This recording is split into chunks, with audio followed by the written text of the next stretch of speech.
Clouds but warmer. Hawaii partly sunny with some hit-and-miss showers. That's a look at the forecast. Now here's what you can expect. Good morning, Arizona. I'm Ruth Todd with the statewide weather forecast.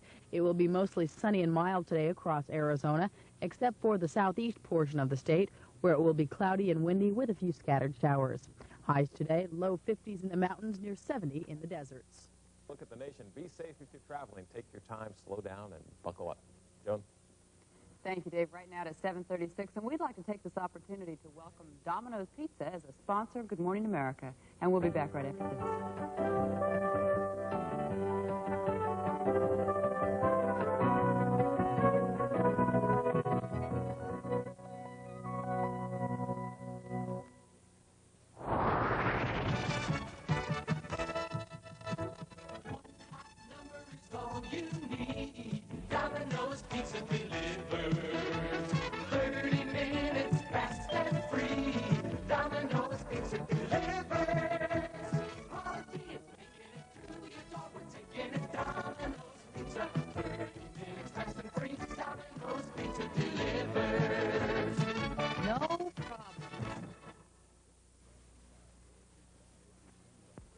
Norelco Rotatract, the shaving machine that challenges the Boston College, or Keith Byars, who's a running back for Ohio State.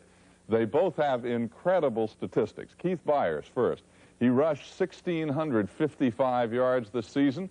He is fast, he is strong, he is number 41. Here he is running with only one shoe on. An opponent has said that he is like a tank with speed. Doug Flutie is one of the all-time great passers in the history of major college football. He is the first player to gain more than 10,000 yards running and passing. In a game earlier this season, he threw 6 touchdown passes. Doug Flutie is joining us this morning from ABC News Bureau in Boston. Keith Byars from WTVN in Columbus. Keith, good morning, welcome, and Doug, good morning. Good morning. Good morning. Doug, for the last 11 years, running backs have won the Heisman. What do you think might change this year in the voting that might make it possible for a 5'9+ quarterback to win it? Well, I think over the last few years, in general, the college games moved a lot more towards the passing game. There are a lot of teams across the country now that throw the ball extremely well. And although, you know, there are still a majority of teams that run the ball extremely well, the passing game is becoming more prolific in the college game. Doug, a lot of schools really put on a big, publicity hype and do a lot of PR to try to get their school represented and win the Heisman. BC has not done that, I understand. I mean, no T-shirts, no, big publicity campaign, no posters for Flutie to win the Heisman. How do you feel about that? Yeah, that's the way Boston College is. It's pretty low-key. We're not a major university, and that's the way we do things. And that's fine with me because that's not going to win you the Heisman anyway. Yeah. Keith, at the beginning of this season, your name was not one of the names that was being written and said to win the Heisman. How did this happen, apparently, in the course of one season, that now you're one of the top favorites to win it? Well, every year they pick a few select players that they're going to push for the Heisman Trophy, and then at the beginning of the season, it was unfortunate for me that I wasn't one of the players chosen. But I didn't let that get me down. I just went on out and played the type of football that I know I'm capable of playing. And toward the midway and end of the season, I pretty much got the reporters to notice me and take notice to my potential. Keith, I understand at the beginning of the year you said you really did want to win it, that you were going to go for it and try to win the Heisman. How much pressure has that put on you on a week-to-week basis to perform? Well, it really hasn't put too much pressure on me unless I put pressure on me. I just go out every Saturday afternoon and just play football and don't worry about what was said before or after the game. I just, don't let it affect my game performance, and that's the kind of attitude you have to take when you step onto the football field. Don't worry about what's said about you and go out there and play. Keith, we understand there's talk about you're finishing your junior year, that you're considering turning pro and not going back for your senior year. If you had to make the decision right now, would you go back for your senior year or turn pro now? If I had to make a decision right now, it'd be no doubt I'd be at Ohio State University ready to play football again. But, that's a decision that's going to be made down the line, and I'm just not thinking about it right now, to be truthful with you. Doug, the pros, you're bound to be drafted high, and there's all the talk, of course, about at your height at 5'9" plus a little bit, that, the question of the big linemen and so forth. How concerned are you that as a pro quarterback you might have troubles as a result of your height? I don't look at my height as a a negative type thing or a real factor for me. You know, college football players are 6'5", 6'6", 280 pounds. Yeah, they don't get much bigger once you get to the pros. They just get better. And I don't think the height factor is going to be the major factor or the determining factor. And I think the thing is going to be whether I'm good enough or not. Doug Flutie, great to have you with us here on Good Morning America for the first time. Congratulations on your absolutely great career. It's good to have you with us today. Thank you. And good luck. And Keith Byars, good to have you with us. Congratulations on your season. And good luck to both of you. Thanks. Thank you. And I have a feeling we're going to be talking to both of them in the future at some point or other. 17 minutes before 8 right now. John Stossel is going to tell us about a new kind of tissue after this.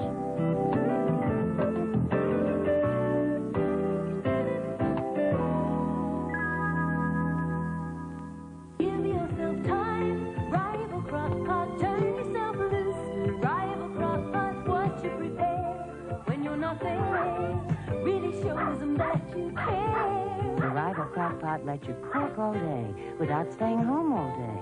So you can come home to a home-cooked meal. And it puts as many limits on your cooking as it puts on your day. Exactly none. That's freedom. Give yourself time, turn yourself loose, rival crop. Something wrong, Mindy. Since I switched to rice-a-roni bread stuffing, everybody raves about it. And I worked all day on the rest of the meal. Everything was delicious. It's just that rice-a-roni bread stuffing has real chicken flavor, seasonings, toasted breadcrumbs. More great stuffing, Mom. See what I mean? So switch to rice-a-roni bread stuffing. Goes with any dish. It's not just for stuffing anymore.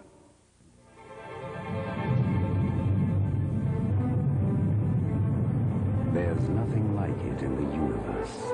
The Ultronic system. Space-age technology that makes the new Mr. Coffee unlike any coffee maker on Earth. Now, fresh brewed coffee tastes better. And with electronic digital control, your coffee is ready automatically. Mr. Coffee, for the most perfect cup of coffee on this planet or any other. Who put the squeeze in the freeze? Who? Who put the squeeze in the freeze? No! Tropicana. Introducing new, fresher-tasting Tropicana orange juice. Frozen concentrate that puts the taste of fresh squeezed in the freeze. Want the taste that tastes like you squeezed it yourself? Just say... Squeeze me a glass of Tropicana. We're Beatrice.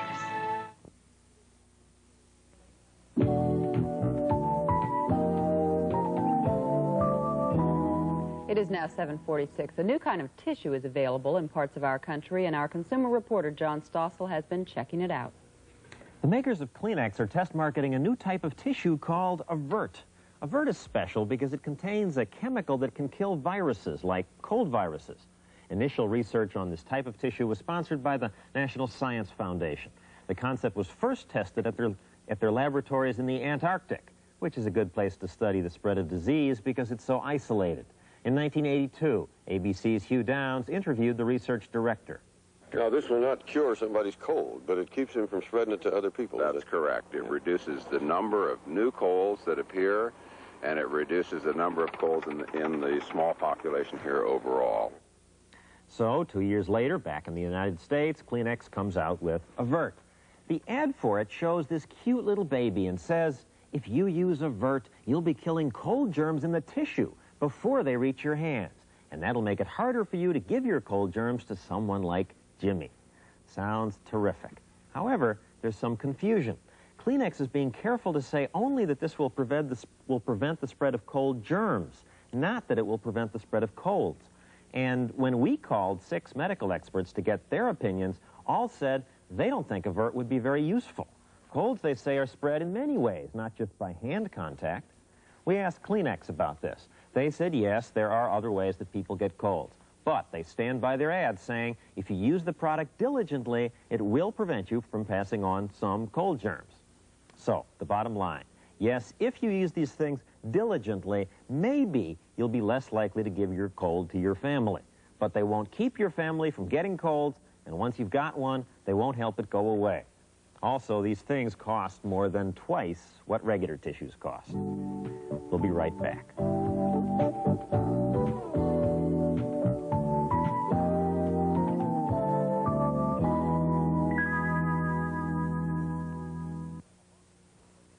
Avatar's new point-and-shoot 35mm camera, the PS35. Oh, thank you, Dick. It's simple, just like Tom.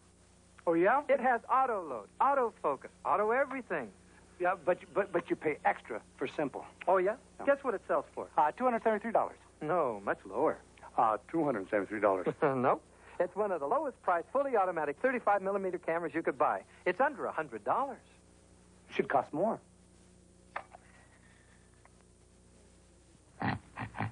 My husband, Alex Karras, with a testimonial for Lazy Boy chair.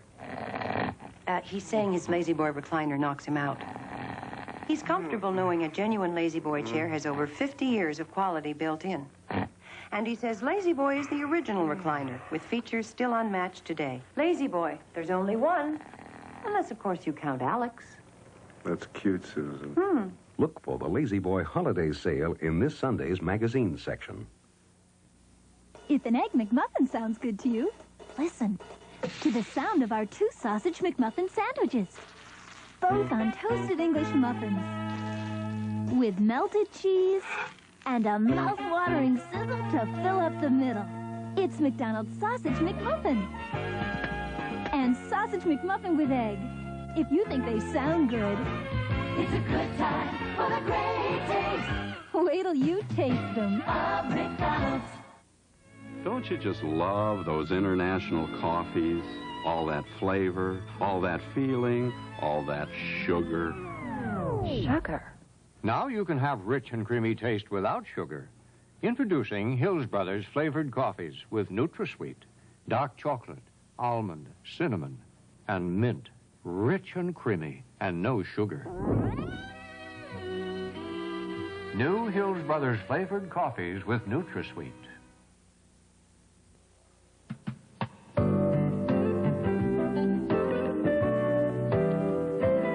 Temperatures on this travel day Wednesday, cold over the northern states into the mid-Atlantic region, but look at that pleasant pop of 50s into the plains. A nice day. The real warm spot, 60s and 70s for the southwest and Florida. David?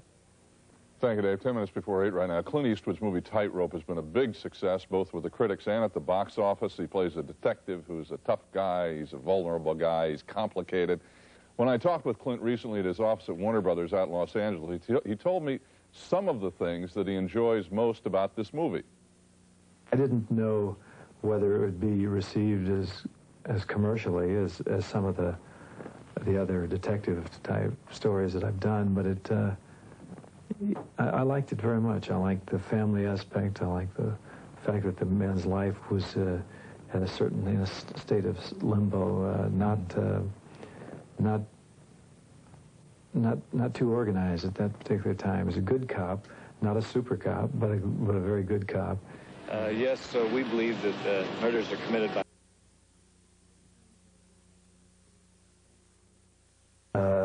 But this one had a lot of vulnerabilities, a lot of disturbed aspects to him that I've never had the opportunity to transmit in other detective stories because it just wasn't, there wasn't enough time, or the setup wasn't drawn out that way. Allison, your daughter was in Tightrope. Now, was that she wanted to be in it? You wanted her to be in it? How'd that come about? A couple times I sensed that Allison was a little envious that her brother had been in the movie, and she hadn't. She'd played some bit parts, but never anything. He was in Honky Tonk Man. Yeah, he was in Honky Tonk Man. So I just asked her, I said, would you like to be in a movie? Would you like to play your dad's daughter in a film coming up? What?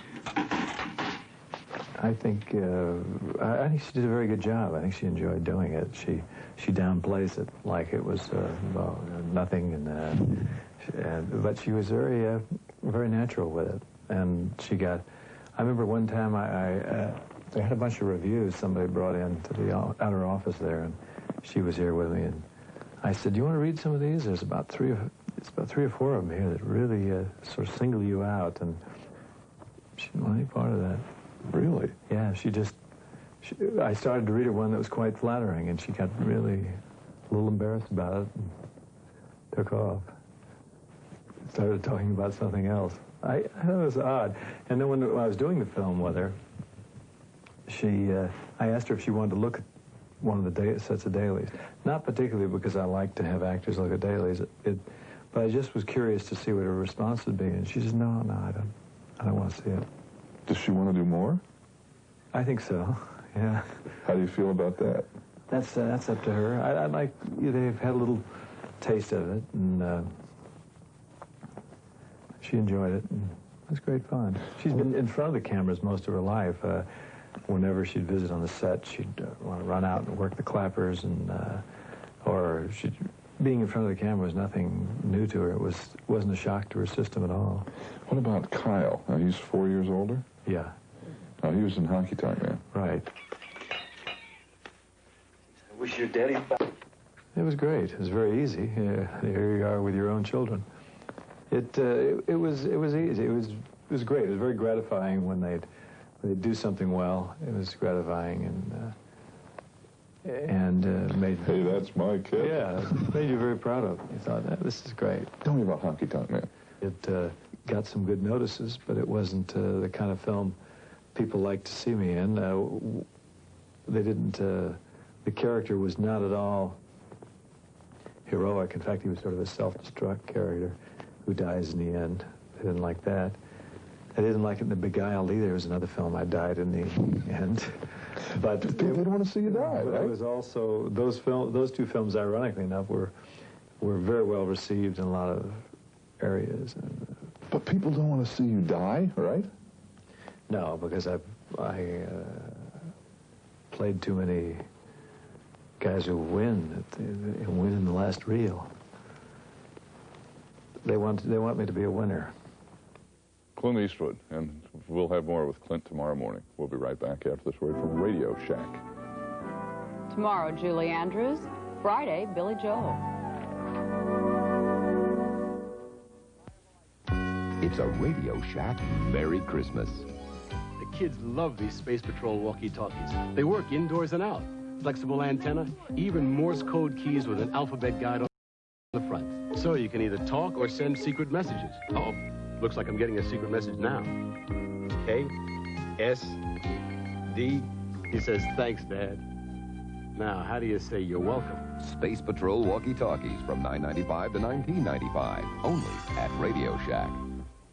Come on along, I'll take you to the lullaby of Broadway. The hickory and ballyhoo. The lullaby of Broadway. And in the center of it all is the Milford Plaza. The Milford Plaza Hotel.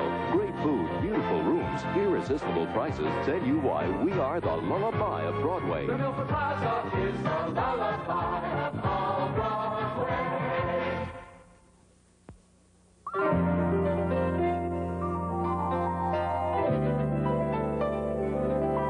In our next hour, you will hear Dr. Jeffrey MacDonald tell us his side of the story of the murders of his wife and two daughters. He's in prison for the murders. He says he is innocent, and he had a conversation with Joan yesterday. We'll hear it.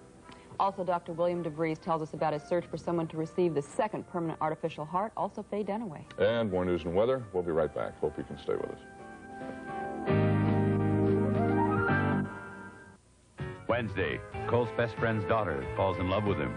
Colt's in big trouble. Even San Francisco isn't big enough for the fall guy to hide from this girl. Just let it happen. Then, she's a mystery woman, a child of scandal. Amanda? Is she Blake's daughter? Find out on Dynasty. And can Peter save a desperate woman who's lost the will to live? Jenny? General Hospital's Jeannie Francis guest stars on Hotel. Tonight. Hello, Kemosabe's. I'm Big Chief Running Byars for Ottoville and Glendale. I need your cars and trucks. For a clean car, I'll burn 'em Blue Book at stake. I pay more wampum than masked man riding donkey. Running Byars has money to throw away. So get 'em in gear and drive today to Ottoville. On that famous corner of 5201, that's 5201 West Glendale. Running Byars needs your cars and trucks. 10 years ago, I thought Tab was something you had to drink. You go on a diet, you go buy Tab, like it or not. But now Tab's got NutraSweet Blend. I know NutraSweet's everywhere, but in Tab, it tastes terrific. It's crisp, refreshing. Taste, use Tab. It's really satisfying. If you haven't haven't tasted new Tab, you gotta try it. Do, and you won't drink Tab because you have to. You'll drink Tab because you want to. New Tab. Our home is your home. Our home is your home. Hello, home. You're watching Arizona's own KTVK TV3.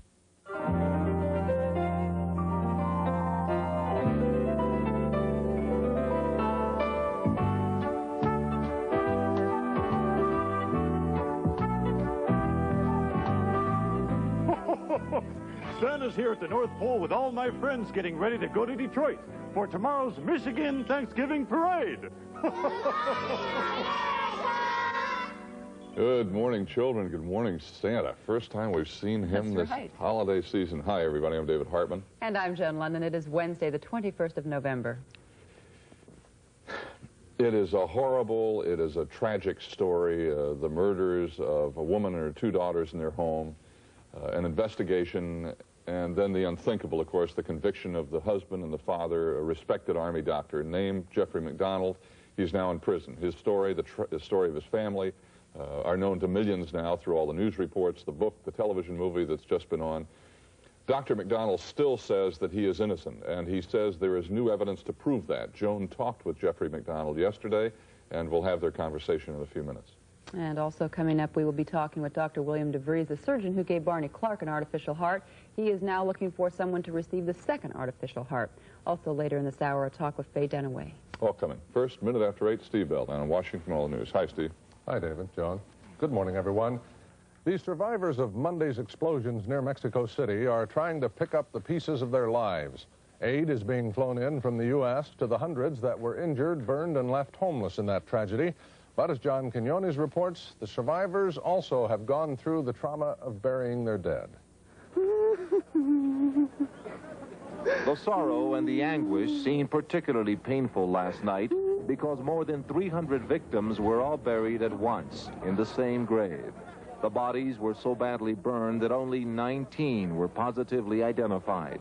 The rest were distinguished only by the size of the coffins, small white ones for the youngest victims, larger gray ones for the adults. These are the lucky ones, the survivors. Relief agencies are providing them with food, clothing, and shelter. Long before the disaster, these were among the poorest people in Mexico. They had very little to begin with. When they finally return home later today, they will find even less. More than 1,000 refugees remain inside the shrine of the Virgin Guadalupe, patron saint of Mexico. Among them, Evangelina Hernandez, who says she carried her 3 children out of her home and never looked back. I don't know if anything's left, she said. While some search for the names of loved ones on death lists, others, like Micael Rojas, waited nervously at the cemetery. Her daughter and 6 grandchildren are still missing, and she fears among the dead.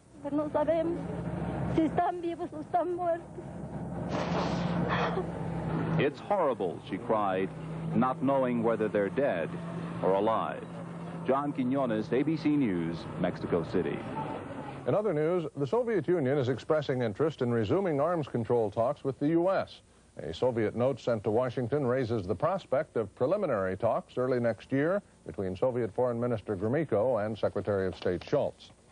The wife of Philippine President Ferdinand Marcos has denied reports that her husband has undergone major surgery. Imelda Marcos says her husband's suffering from bronchitis and bronchial pneumonia and that he's resting aboard his yacht. Israel's former defense minister Sharon has now admitted that he was warned there might be a massacre of Palestinians in 2 Beirut refugee camps in 1982. Sharon previously had denied receiving any such warning. Sharon's completed the first day of cross-examination in his libel suit against Time magazine. And in Chicago, a top high school basketball star died early today after being shot yesterday for no apparent reason. 2 people have been arrested in connection with the killing. More from Joe Spencer. Wilson and a friend were apparently trying to enter this store when they were approached by 3 youths. Witnesses told police there was a fight and Wilson was shot. He was walking down the street with a young lady, and he bumped into 3 boys on the sidewalk, and he said, "Excuse me," and one said, no, excuse me. One pushed him, and the other one jumped back and shot him, and then they ran. I don't think anybody, had anything against him as far as that, wanted to hurt him. Ben Wilson, wearing number 25, is considered one of, if not the best high school basketball player in the nation. Last year, he led his Simeon Vocational High School team to a state championship. And this season, virtually every major college is trying to recruit the 6'8" forward. It's a tragic incident because there's a fine young man who had a brilliant career, not only a college career, but he could go on further in the pro league. Joe Spencer, ABC News, Chicago. And early this morning in Chicago, Ben Wilson died. Also this morning, several middle-level CIA employees are getting support for their claim that they're being made into scapegoats for the agency's controversial Nicaragua manual.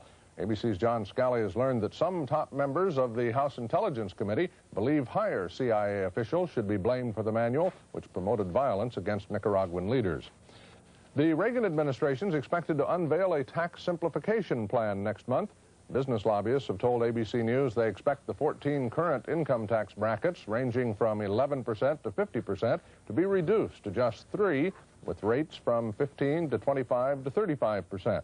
Deductions for state and local income taxes reportedly would be eliminated in the plan, and the government would cut back on accelerated business depreciations. 6 people accused of child sex abuse in Minnesota are now suing Scott County for more than $125 million. The 6 say county officials violated their civil rights and destroyed evidence in the case, which eventually was dropped. And with a little more than a month to go now before Christmas, the Consumer Product Safety Commission has some warnings for parents. Bettina Gregory reports. In a room decked for the holidays, the Consumer Product Safety Commission announced most toy-related injuries do not occur because there's anything wrong with the toys, but because toys aren't being used safely. So commissioners went through a litany of do's and don'ts for holiday happiness. Do pay attention to age labeling on the boxes. It's intended to prevent young children from swallowing parts of toys. Do complain about toys like this Smurf train with small parts which break off. The chairman said action was taken after one mother complained. This is an example of a recall. It was a very effective recall. 4,300 of these were taken out of the marketplace. Don't give infants rattles small enough to be swallowed. The commission tests rattles using this plastic model approximately the size of a child's throat. This would fail. It would go right through there. The commission brought in a class of 6th graders to get gifts from Santa and a safety lesson about last year's most hazardous toy, balloons. 5 deaths resulted in 1983 from children choking after swallowing pieces of balloons. Despite this problem, the chairman distributed balloons to these students who are old enough to know how to handle them properly. For those who think the commission is rushing things a bit, the commission responds that Thanksgiving weekend is the heaviest shopping weekend of the entire season. Americans are expected to spend $4 billion on toys between now and Christmas. Bettina Gregory, ABC News, Washington.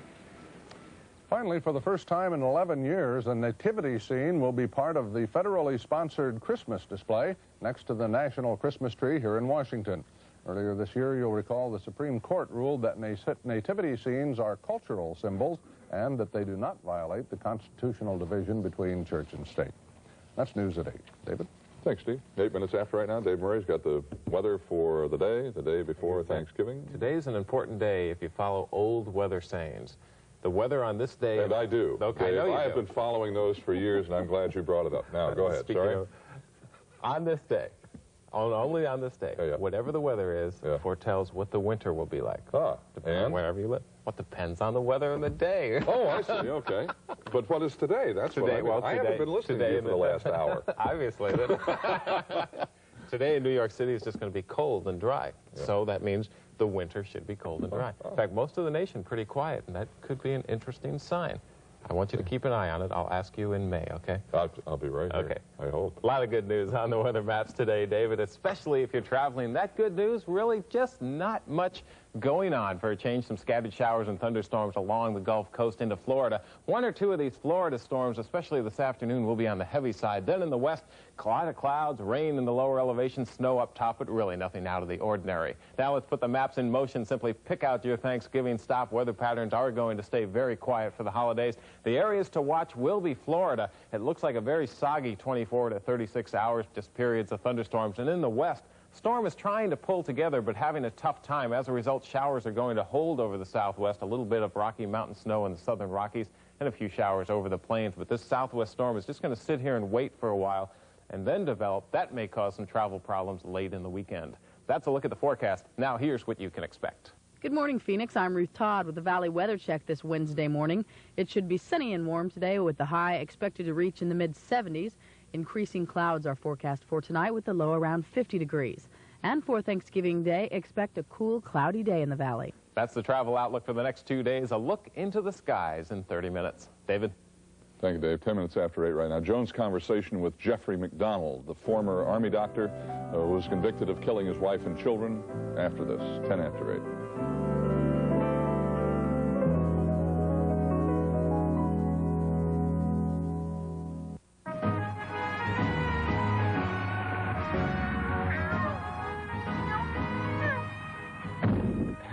Isn't this amazing? Happens everywhere we go. Cat's just naturally drawn to Johnny Cat. That's right, because it's long-lasting and absorbs odor. Johnny Cat's the best-selling litter in the West. All right, little critters, let's move 'em out. Johnny Cat, the litter that won the West. Goodness, for the club luncheon, I have to make the dips and the sauces. But I have a secret. Hidden Valley Ranch salad dressing. It's so versatile, it makes a delicious dip, a creamy sauce for vegetables, and a tasty change from tartar sauce.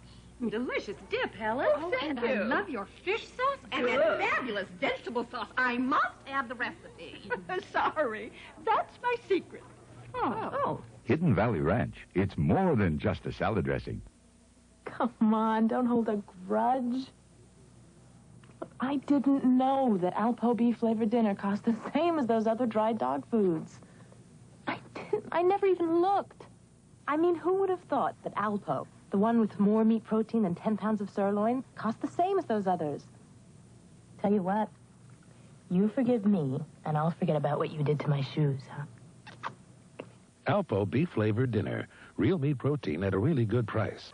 At the warehouse, it's our 21st birthday, and we're having a real blowout. Time to shed a little light on who has lower everyday prices. White Westinghouse is helping us celebrate with this family-sized, heavy-duty washer with large-capacity porcelain enamel tub for just $268. White Westinghouse, making things better for you.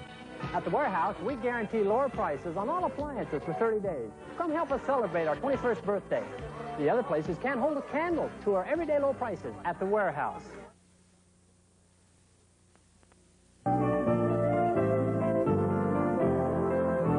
It is now 12 minutes past 8. Dr. Jeffrey MacDonald, a former captain in the Army Green Berets, is serving 3 life sentences for the murders of his wife and 2 young daughters in 1970. The murders, of which he maintains his innocence, are the subject of the book and TV movie Fatal Vision, which aired earlier this week. Yesterday afternoon, I talked with Jeffrey MacDonald. He is in prison in Bastrop, Texas, and I was here in New York, and I began by asking for his reaction to Fatal Vision. Well, I thought it was awful. It was extremely depressing. It brought back a lot of memories, but there was a lot of anger attached to my feelings because it was so inaccurate. You have said that your life and your marriage was really ideal, and yet in the book and in the movie, we heard a different story. We heard of drugs. We heard of extramarital affairs. What is the truth? What is the case? The truth is I had a very normal, warm relationship with my wife, Colette, and my children. There was never any drug abuse. That's absolutely a fabrication of Joe McGinnis. So the whole idea that you may have been in a drug-induced state of hallucination and done these killings, perhaps not have been aware of it or imagined these other people, in your mind is totally false. It's absolutely false, and it's very malicious, because the evidence is crystal clear on this point. I was examined in the hospital by upwards of 6 physicians. I had a psychiatric examination, and I repeat, I had blood and urine tests. And they did test for amphetamines? That is correct. The information in Fatal Vision is absolutely false. All right. Back to what your life was like. You say that we heard about extramarital affairs. Were these going on? I am not a perfect person. I'm not sure I know of anyone who is a perfect person. There is no question that I had a date with a girl in San Antonio while I was married. When I was asked about it, I freely admitted that. The implication that there was a struggle within our marriage over this is absolutely false. I was a soldier. I was away from home in basic training. The date did occur. Nothing untoward happened. She has given a signed statement to that effect. The woman that I had this date with, which of is totally inconsequential nature, and the maliciousness in the false presentation of so-called evidence in the book and movie is just simply that. It's false. You have so many people who know you and who have been so convinced all the way along of your innocence. And one of those people was Joe McGinnis, the author of the book. What could make someone who knows you so intimately, not on the surface, but intimately, change his mind? Well, first, Joe doesn't know me intimately, and his book proves that. The only person who has ever said things about me that Joe McGinnis has said is Joe McGinnis. He basically interviewed a few of my friends. He knows what they've said. It was all positive. There was no negative attached to that. He did not interview many of the people he portrays in the book.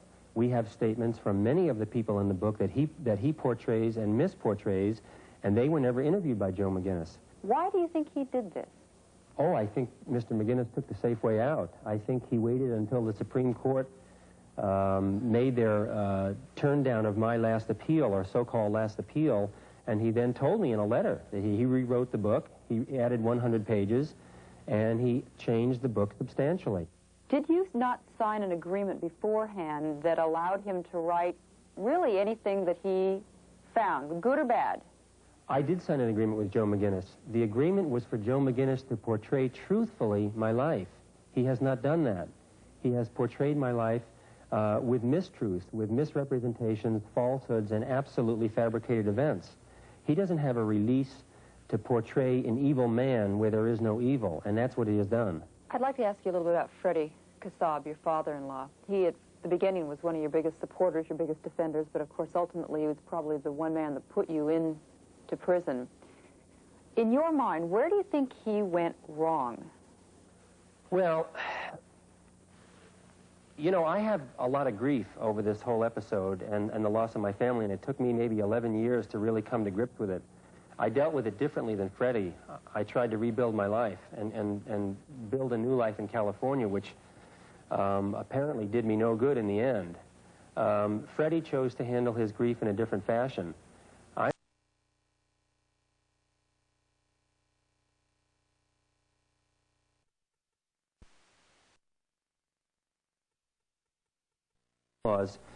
Method of handling their grief, they're entitled to that. But I think what happened in the end was they needed a solution to give them some peace of mind, and I became the only available solution when the Army basically affirmed to them that there was no substance to this group of intruders being in my house, when in fact we find out 13 years later that they buried the evidence of those people having been in the house that night. And I think the real tragedy is that they have now, after supporting me in a very nice fashion during the Article 32 hearing, they've now turned against me very publicly and taken a very extreme stand. And when I'm vindicated, I think they're going to have difficulty dealing with that also, because that's going to be a third change. I feel sorry for that, but I can't help it. Do you still feel that you are going to get out? Well, I think the new evidence is so substantial that I think everyone working on the case at this point, including, I presume, even some of the prosecution, understand that there eventually will be a new trial and hopefully a verdict that will vindicate me. I believe that at this point. I think that in 1979, there were some beginnings of evidence to understand this group that was in my house. In 1984, it's a very different story. We have two separate confessions, one of the men, one of the women. We have 28 witnesses seeing these people go to my house, come from the house. They saw Helena Stokely in the bloody clothing.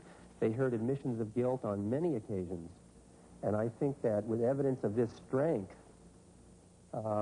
including the suppressed forensic evidence that the government withheld from us at trial, I think I will eventually be vindicated. And it is now 19 after, and we will be back right after this.